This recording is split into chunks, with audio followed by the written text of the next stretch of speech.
Ya, Assalamualaikum Besim Hamasya. Selamat berjumpa kembali dengan saya dalam channel GR. Ya, untuk kita membahas satu topik, apakah Tritunggal itu adalah ajaran Paulus? Ya, saudara-saudara yang terkasih, kalau memang saudara diberkati, ya kiranya saudara bisa subscribe, like, dan share video ini sebanyak-banyaknya ke teman-teman saudara. Ya, hari ini saya ingin bagikan tentang apakah Tritunggal itu ajaran Paulus. Ya, kita lihat dalam silsilah Paulus, sejarah Paulus. Rasul Paulus secara keagamaan ia adalah kelompok daripada Farisi. Ia berasal dari suku Binyamin, tapi ia lahir di Tarsus, ya, bukan di Israel. Tarsus itu adalah di sebelah selatan Turki, ya, saat ini.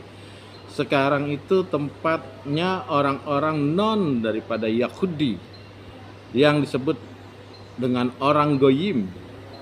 Oleh karena itu ia bisa berbahasa Yunani dan juga ia bisa berbahasa Latin, dan ayahnya berpendudukan di Romawi, ya. Jadi kenapa Paulus juga dikatakan dari Romawi? Ya karena orang tuanya, bapaknya berpendudukan, ya, di Romawi. Ya, apakah benar bahwa ajaran Tritunggal itu adalah ajaran Paulus? Coba kita lihat. Ya, kita lihat daripada ajaran Musa, ya, di dalam kitab Torah, ya, Torah pasal kitab Ulangan, ya, kitab Ulangan pasal yang ke-6 ayat yang ke-4 katakan, "Dengarlah hai orang Israel, Tuhan itu Allah kita, Tuhan itu Esa." Perhatikan ajaran Musa. Nah, lalu juga kita juga memperhatikan tentang bagaimana ajaran Yesus itu sendiri. Markus 12 ayat yang ke-29. Jawab Yesus, "Hukum yang terutama ialah, dengarlah hai orang Israel, Tuhan Allah kita, Tuhan itu Esa." Jadi antara hukum dengan Musa dengan Yesus itu berkaitan. Musa katakan, "Dengarlah hai orang Israel, Tuhan itu Allah kita, Tuhan itu Esa." Begitu dengan Yesus. Yesus juga katakan, "Dengarlah hai orang Israel, Tuhan itu Allah kita dan Tuhan itu Esa." Bahkan di dalam kekristenan, hukum yang paling utama, hukum yang paling penting adalah pengenalan akan Allah. Ya, di dalam Markus tadi ayat 12, pasal 12 ayat yang 29 dikatakan, "Dengarlah hai orang Israel, Tuhan itu Allah kita, Tuhan itu Esa," tentang keesahan. Ya, bagi Kristen, keesahan itu adalah jamak. Ya, nanti saya jelaskan sedikit tentang keesahan. Ya, jadi keesahan itu ada jamak. Di dalam keesahan itu sendiri, ya, ada beberapa, 3 pribadi dalam satu hakikat. Ya, satu contoh, ya, dikatakan Kejadian pasal 1 ayat yang pertama. "Pada mulanya Allah menciptakan langit dan bumi." Beresit bara et Elohim Samayim. Ya. Awalnya Allah menciptakan langit dan bumi. Jadi yang menciptakan langit dan bumi adalah Allah.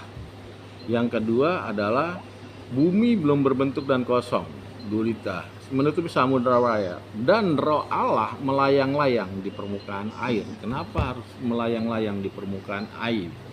Dalam bahasa Ibrani katakan Ruah Elohim El Merah Efet. Ya. Di situ dikatakan bahwa Roh Allah mengerami air, ya, mengerami air di tetasan. Kenapa air? Karena air adalah simbolik daripada kehidupan. Jadi Roh Allah adalah sumber daripada kehidupan itu sendiri. Kita lihat dalam Kejadian pasal 2 ayat yang ke-7. Kejadian pasal 2 ayat 7. Ketika itulah Tuhan Allah membentuk manusia itu dari debu dan tanah dan menghembuskan napas hidup ke dalam hidungnya.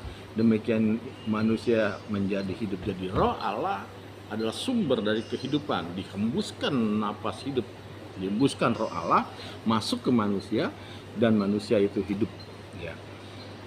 Jadi roh Allah adalah sumber daripada kehidupan.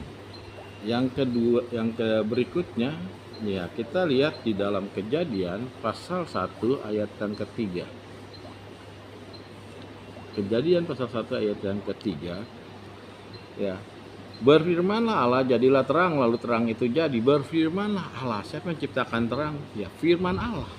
Berbeda dengan Kejadian 1 ayat 1 dikatakan Allah menciptakan langit dan bumi. Kenapa Allah tidak katakan berfirmanlah Allah, jadilah langit dan bumi?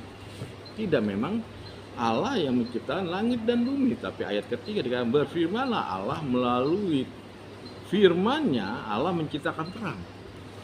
Jadi firman itulah yang menciptakan terang. Itu sebabnya di Yohanes pasal 1 ayat yang ketiga, segala sesuatu dijadikan oleh Dia. Siapa Dia? Yaitu Sang Firman itu sendiri. Kejadian 1 ayat 1. Ya. Firman telah ada dari mulanya dan firman ada di dalam Allah. Dan firman itu adalah hipostasisnya Allah, energinya Allah, esensinya Allah. Ya, sehingga kenapa esensinya Allah? Karena firman itu keluar dari Allah. Ya. Kita lihat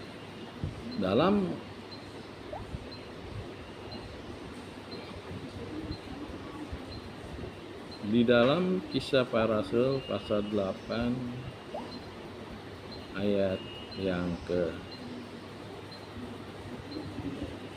dalam Yohanes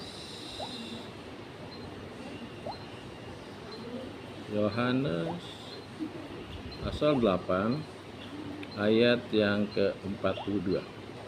Kata Yesus kepada mereka, jikalau Allah adalah Bapamu, kamu akan mengasihi aku, sebab aku keluar dan datang dari Allah. Sebab aku keluar dan datang dari Allah. Apa yang keluar masuk dari Allah?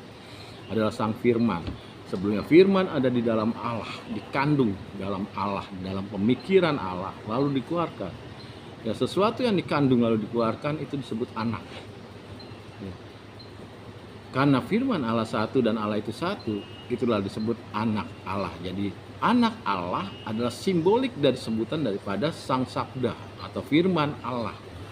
Karena dikeluarkan, kandung. Jadi sebelum masuk dalam rahim Maria, firman Allah sudah simboliknya anak Allah disebut. Jadi ya disitulah dengan kata Esa. Ya, Esa itu ada 3 hipostasis tetapi satu esensi hakikat. Ya. Karena apa? Karena yang satu nafas Allah, yang satu perkataan Allah, firman Allah. Dua-duanya keluar dari Allah menjadi pribadi. Dan itulah, tetapi kenapa disebut hakikat? Karena dua-duanya keluar dari Allah dan ada di dalam Allah. Ya. Sebabnya di Yohanes 1 ayat 1 dikatakan firman telah ada dari mulanya dan firman ada di dalam Allah dan firman adalah Allah sendiri. Ya. Kita lihat sekarang ajaran Paulus. Apakah berbeda dengan ajaran sebelumnya dari kitab Taurat dan Yesus yang mengajarkan tentang keesaan? Kita lihat dalam kitab Roma pasal 3 ayat 30. Karena Allah itu satu, kata Paulus, ya, dan Ia akan membenarkan orang-orang yang bersunat oleh iman.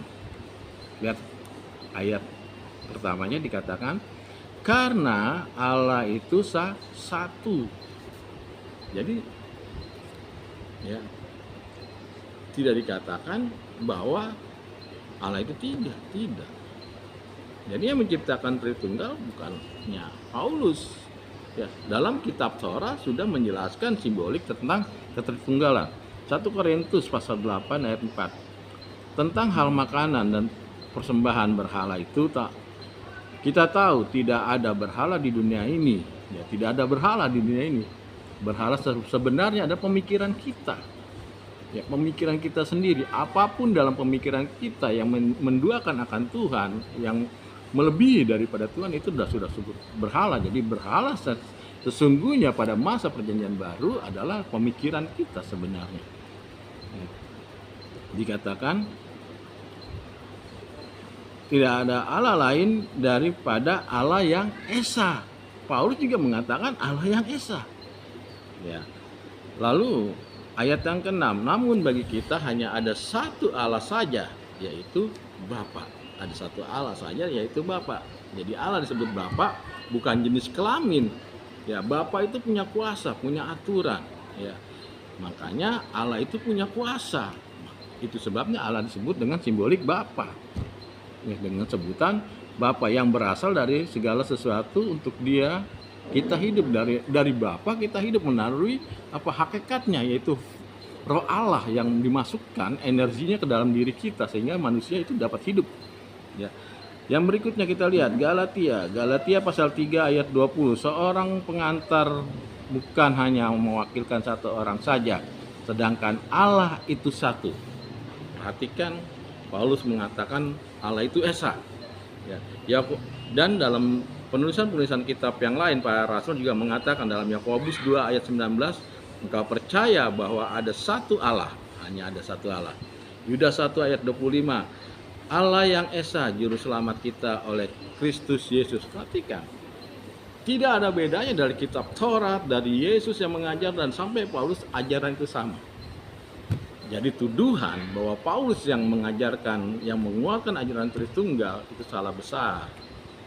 Ya, Paulus tidak keluarkan itu. Paulus tahu tentang hukum Taurat. Paulus tahu apa ajaran Yesus, ya, dan ajaran para rasul. Itu sebabnya ajaran Paulus tidak bertolak belakang, ya, dari Taurat sampai Injil.